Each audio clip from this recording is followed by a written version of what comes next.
தற்போது கிடைத்த அண்மைச் செய்தி. ஆம்ஸ்ட்ராங் கொலை வழக்கில் கைது செய்யப்பட்டவர்களை விடுவிக்க கோரி தாக்கல் செய்யப்பட்ட மனுக்களை விசாரிக்க நீதிமன்றம் மறுப்பு தெரிவித்துள்ளது. கூடுதல் விவரங்களோடு இணைகிறார் தலைமை செய்தியாளர் சிவா. சிவா, வணக்கம். விவரங்கள். சாரா, ஆம்ஸ்ட்ராங் கொலை வழக்கில் கைது செய்யப்பட்டவர்களை விடுவிக்க கோரிய மனுக்கள் மீது தற்போதைய நிலையில் விசாரணை நடத்த முடியாது என சென்னை முதன்மை அமர்வு நீதிமன்றம் தெரிவித்திருக்கிறது. பகுஜன் சமாஜ் கட்சியினுடைய மாநில தலைவர் ஆம்ஸ்ட்ராங் கடந்த ஜூலை 5ஆம் தேதி அன்று படுகொலை செய்யப்பட்டார். இந்த வழக்கில் நாகேந்திரன், அவருடைய மகன் அஸ்வத்தாமன் உள்ளிட்ட 27 பேர் கைது செய்யப்பட்டிருக்கிறார்கள்.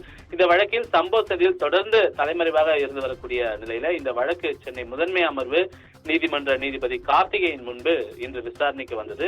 அப்போது இந்த வழக்கில் முதல் குற்றவாளியாக சேர்க்கப்பட்ட நாகேந்திரன், அவருடைய மகன் அஸ்வத்தாமன் ஆகியோர் சிறையிலிருந்து காணொலி காட்சி வாயிலாக ஆஜராகி இருந்தனர். அப்போது அரசு தரப்பில் மாநகர அரசு குற்றவியல் வழக்கறிஞர் தேவராஜன் என்பவர் ஆஜராகி நாகேந்திரனை சிறை மாற்றம் செய்வது குறித்து அடுத்த விசாரணையில் பதிலளிக்கிறேன் என்ற ஒரு கருத்தை தெரிவித்திருந்தார்.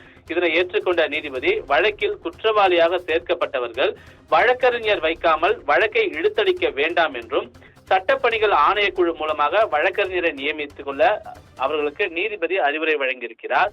அதோடு மட்டுமல்லாமல் இந்த வழக்கில் இருந்து விடுவிக்க கோரி அஞ்சலை, பொற்கொடி, மலர்கொடி உள்ளிட்டோர் தாக்கல் செய்த மனு மீது தற்போதைய சூழலில் விசாரணை நடத்த முடியாது என தெரிவித்து இந்த வழக்கின் மீதான விசாரணையை ஜனவரி 10ஆம் தேதிக்கு ஒத்திவைத்து நீதிபதி உத்தரவு பிறப்பித்திருக்கின்றார். சாரா, விவரங்களுக்கு நன்றி சிவா.